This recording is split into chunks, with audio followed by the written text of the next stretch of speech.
Howdy again everyone. A few years ago now, I tested the epic Canon RF 28-70mm f2 lens, the brightest full-frame standard zoom lens ever made, and also one of the biggest.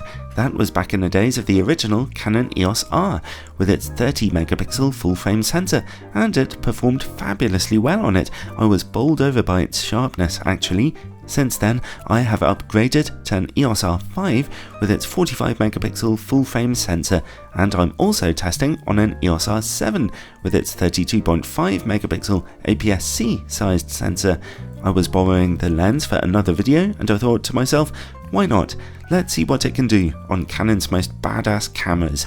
If you want to see a full review of this epic and crazy lens rather than just resolution tests, well, there's a link in the description below.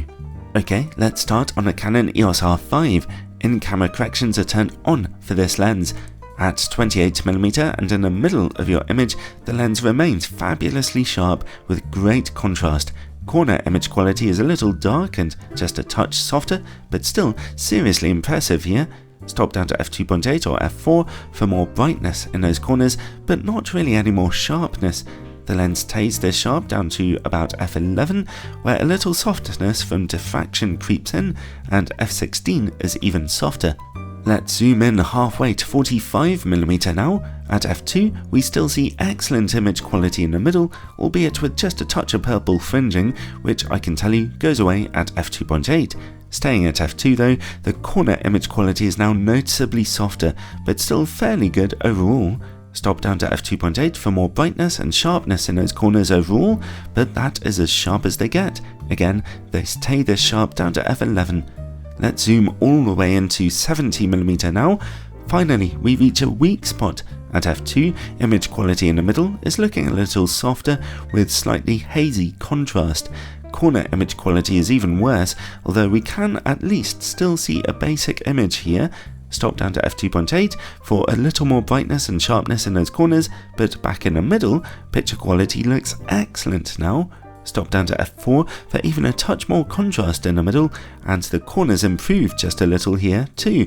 Again, the lens stays this sharp down to f11.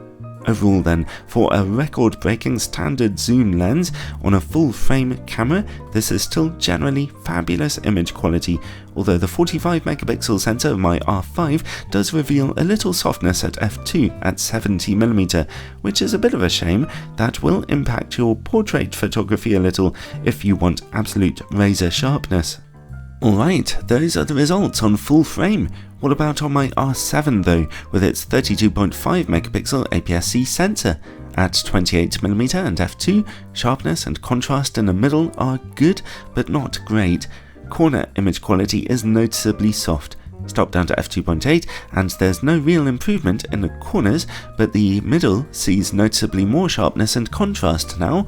f4 sees excellent quality emerging in the middle, and the corners are looking a lot better now too, and they look even a touch better again at f5.6. They're about the same at f8, but at f11, diffraction is clearly making the image softer, and for the same reason, stopping down to f16 is very inadvisable. Let's zoom in halfway to 45mm now. Again, quality in the middle is just good at f2. The corners unfortunately are looking surprisingly rough here. They are just as bad at f2.8, but now the middle looks excellent. f4 looks just as good in the middle, but the corners are beginning to pick up now. Stop down to f5.6 though, and suddenly those corners look excellent. f8 looks great too, but f11 sees softness beginning to emerge again. Finally, let's zoom all the way into 70mm. At f2, the high-resolution sensor of the EOS R7 is finally pushing the lens beyond its limits, as you can see, with a somewhat soft, hazy image emerging. Again, corner image quality is quite poor. Stop down to f2.8 for a noticeable improvement in the corners, and for picture quality back in the middle to dramatically improve. Stop down to f4 for perfect quality in the middle, but just okay sharpness in the corners. Again though, stop down to f5.6 for brilliant quality to emerge in those corners. They stay this sharp down to f11, where again, diffraction has an impact. So overall, the Epic RF 28-70mm f2 is still putting in a nice performance on a higher resolution full frame camera, well, just about anyway, but the R7 is just too much for it, I'm afraid, especially with those softer image corners. APS-C camera owners should probably not spend $3,000 on this thing. Aside from everything else, the zoom range will be kind of awkward on that 1.6 time cropped sensor.